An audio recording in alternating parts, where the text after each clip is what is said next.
તો good morning, શુભ સવાર અને જય માતાજી બધા મિત્રોને. તો અમારા એક નવા વિડીયોમાં આપનું હાર્દિક સ્વાગત છે. તો આજનો વિડીયો આપણે જે પાલતાણા તાલુકાનું નાનું એવું લુવારવા ગામ આવ્યું, ત્યાં આપણે એક આશ્રમ છે ત્યાં આવી ગયા છે.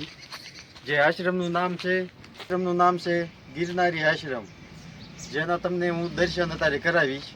તો અહીંયા જે વસ્તુ જાણવા મળે એ હું તમને બતાવીશ. તો હાલો આપણે જાવી અંદર. તો તમે આવો તરત એક ગેટ તમને જોવા મળશે. તો હાલો એની અંદર આપણે જઈએ અને અંદર જઈને તમને બતાવું કે અહીંયા બાપુની સમાધિ, ગિરનારી બાપુની સમાધિ પણ અહીંયા આવેલી છે અને એક વાવ પણ અહીંયા રહસ્યમય આવેલી છે, એ તમને બતાવું. તો હાલો અંદર. તો અંદર આવી તરત એક આ જય ગિરનારી. તો બાપુ બાપુ અહીંયા બેસતા અને આરામ કરતા એ જગ્યા છે, એના તમને દર્શન કરાવું. હાલો.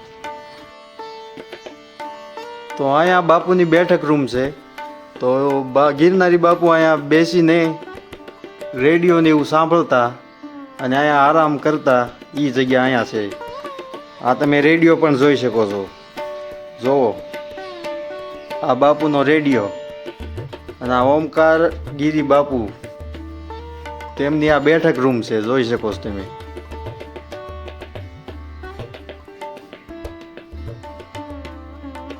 અને આ ઓમકાર ગિરી બાપુનો ફોટો તે પણ અહીંયા રાખેલો છે, તમે જોઈ શકો છો.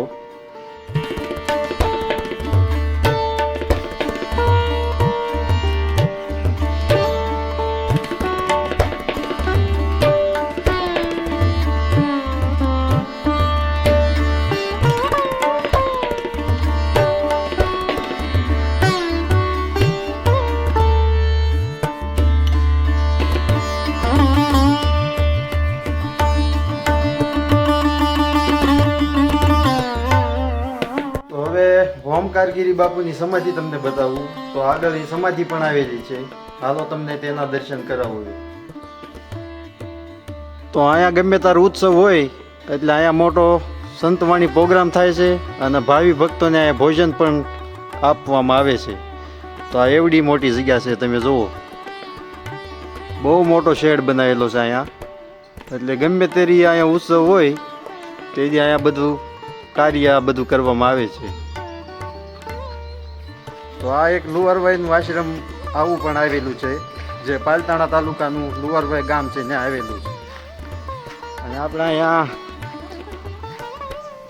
ગણપતિજીની મૂર્તિ પણ અહીંયા બહુ વિશાળ રાખવામાં આવેલી છે અહીંયા. તો તમે તેના દર્શન કરો.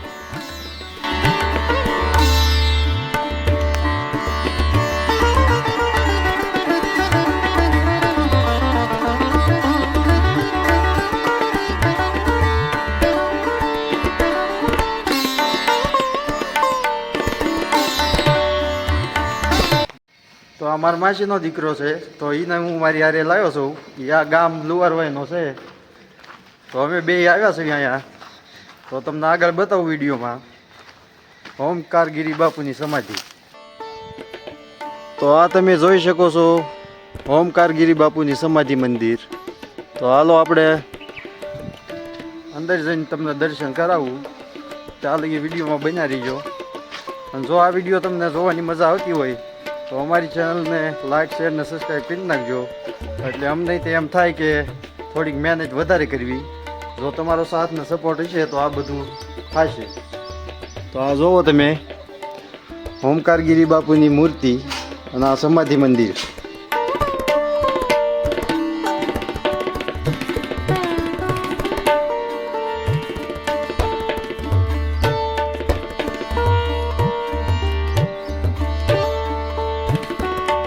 તો આ તમે જોઈ શકો છો ઓમકાર બાપુની સમાધિ. અને અહીંયા એવું થાય છે કે ગમે તે ત્યાં પ્રોગ્રામ સંતવાણી ભવ્ય હોય એટલે એક સફેદ કબૂતર આખો દિવસ આ બાપુની મૂર્તિ પાસે બેસે છે, એવું અહીંયા મેં જાણવા મળ્યું મને. એટલે આ તમને કહું છું. તો આવું છે અહીંયા. અને આ ઓમકારગીરી બાપુની મૂર્તિ સમાધિ જોઈ શકો છો તમે.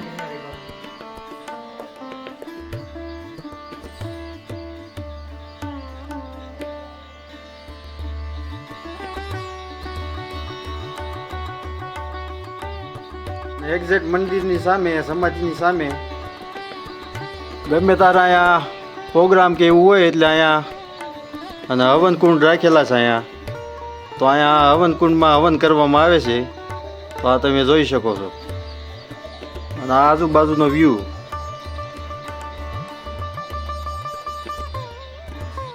અને આ બાજુ તમે જોઈ શકો છો એક સાથે 3 મંદિર બનાવવામાં અહીંયા આવેલા છે.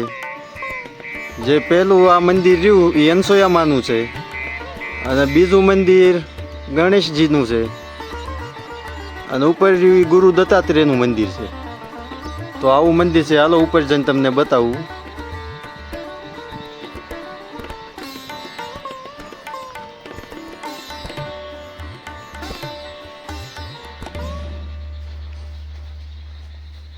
તો આ તમે જોઈ શકો છો અનસોયામાનું મંદિર અને એમના શરણ પાદુકા. તો હાલો એ ઉપર જઈને તમને બતાવું.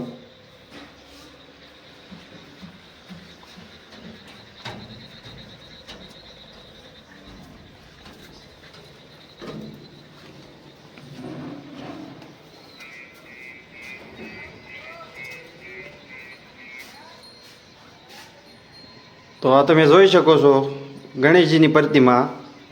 તો તમે દર્શન કરી લો અને કોમેન્ટમાં લખજો જય શ્રી ગણેશ. તો આવું છે અહીંયા કાંક જોઈ શકો છો તમે. અને આ સામેનો નજારો. તો હાલો હજી એક માળ ઉપર જઈને આપણે તમને બતાવું.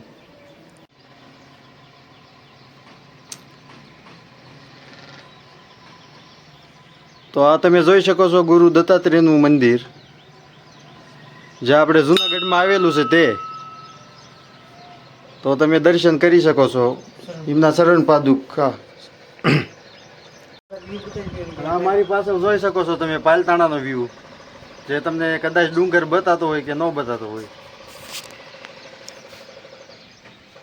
તો આ છે પાલતાણાનો ડુંગર. તો મારી પાસે બેકગ્રાઉન્ડમાં તમને દેખાતો છે એ પાલતાણાનો ડુંગર.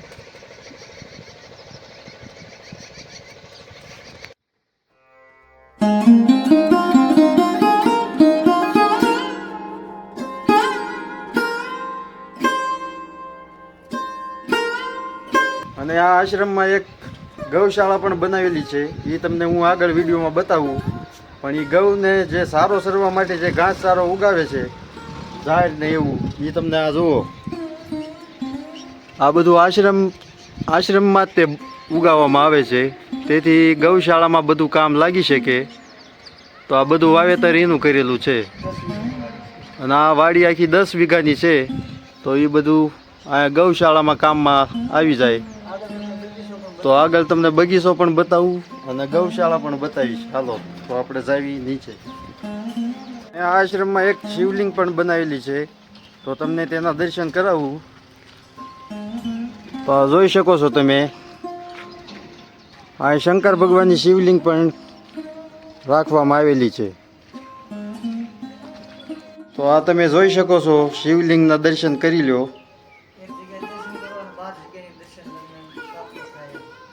અને આ એવું માનવામાં આવે છે કે આ એક શિવલિંગના દર્શન કરો એટલે 12 જ્યોત શિવલિંગના દર્શન થઈ જાય. અને એવા ફોટા તમને અહીંયા લગાડેલા દેખાશે. જો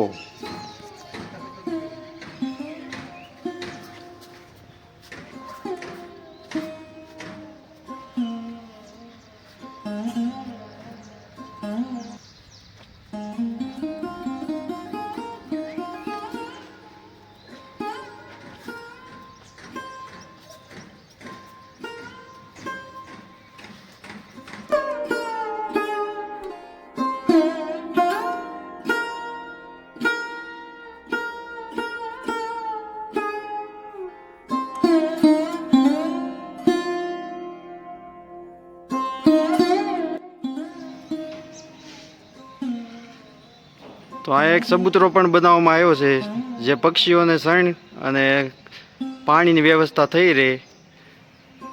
આ જોઈ શકો છો તમે. તો આવું છે કાકા આશ્રમ.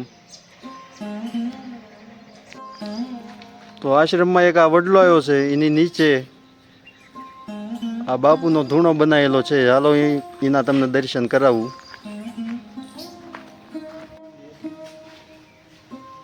તો આ તમે જોઈ શકો છો બાપુનો ધૂણો. આ બાપુની મૂર્તિ.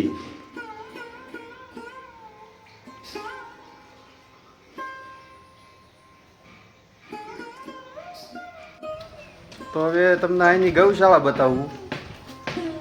તો અહીંયા ગાયું ને બધું જો બાંધેલું છે. તો તમે આ જોઈ શકો છો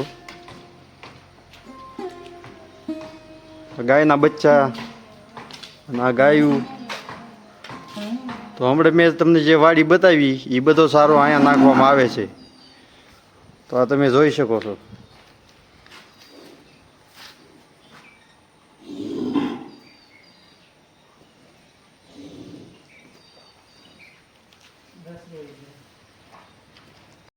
તો હવે હાલો તમને અહીંની રહસ્યમય વાવ બતાવું, જે એનું કનેક્શન આપણે જુનાગઢથી જોડાયેલું છે.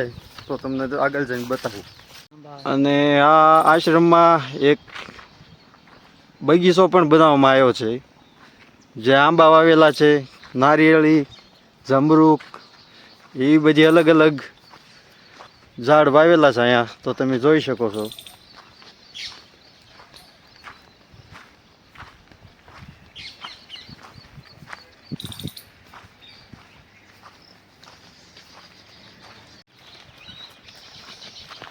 તો અત્યારે અમે જઈ રહ્યા છીએ વાવ તરફ. તો તમને આગળ જઈને વાવનો વ્યૂ બતાવું. ત્યાં લગી વિડીયોમાં બન્યા રહીજો. અને આ સાઈડ આવી એટલે તરત આ પવનપુત્ર હનુમાન દાદાનું મંદિર જોવા તમને મળી જશે. તો તમે જોઈ શકો છો વ્યૂ. હાલો તમને મંદિરના દર્શન પણ કરાવું.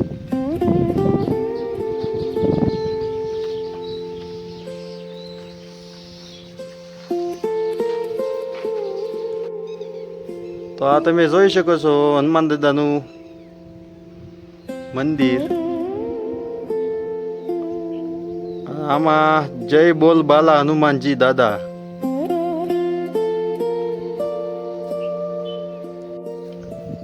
અને બાપુ અહીંયા દર શનિવાર રહેતા અને શનિવારે તેલ ચડાવવા અહીંયા આવતા હનુમાનજીના મંદિરે, એવું આપણને જાણવા મળ્યું છે અત્યારે. તો આ આશ્રમ ને આ મંદિર તમને કેમ લાગ્યું એ કોમેન્ટમાં જણાવજો. તો આગળ જે કાંઈ બતાવવાનું હશે એ તમને બતાવું. ત્યાં લગી વિડીયોમાં બન્યા રહીજો. અહીંયા તમે જોઈ શકો છો નાગ દેવતાનું મંદિર, જે નાગ દાદાની મૂર્તિ પણ અહીંયા બનાવવામાં આવેલી છે.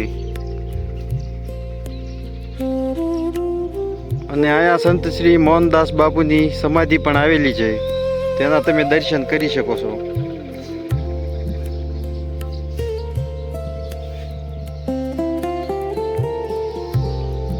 અને એક અહીંયા નાની શિવલિંગ પણ બનાવવામાં આવી છે, તેનું મંદિર અહીંયા બનાવેલું છે. તો હવે જાવી આપણે વાવ તરફ. અને હવે જૂની તમને વાવ બતાવું અને એનું રહસ્ય તમને જાણવા મળે તો જણાવીશ, બરોબર? આ લગી વિડીયોમાં બન્યા રહેજો.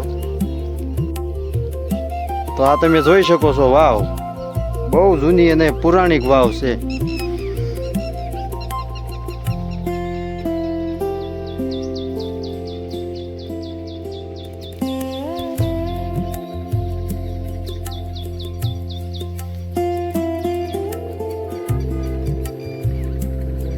તો આ તમે જોઈ શકો છો એક પ્રાચીન જૂની વાવ.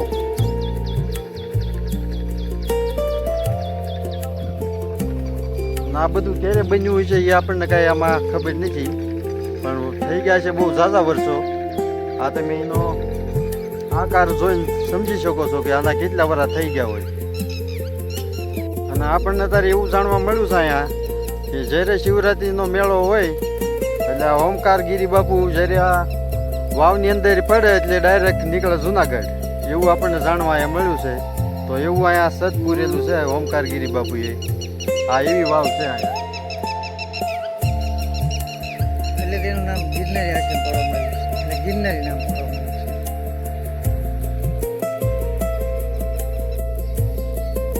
અને આપણે જે અહીંયા ગાયું ને બધું રાખવામાં આવ્યું છે તેના ઘાસચારા માટે ગૌશાળામાં દાન કરવા માટે સ્કેનરનો ઉપયોગ કરી દાન કરી શકો છો તમે.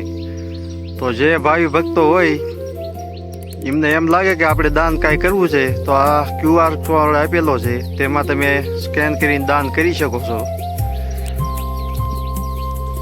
તો બસ હવે આપણા વિડીયોમાં એટલું જ છે. તો તમને આ વિડીયો કેમ લાગ્યો તો કોમેન્ટ કરી દેજો અને લાઈક શેર સબસ્ક્રાઈબ કરી દેજો. મારી ચેનલનું નામ છે રવિ પરમાર વ્લોગ. હવે તમને મળવી બીજા વ્લોગમાં. ત્યાં સુધી જય માતાજી.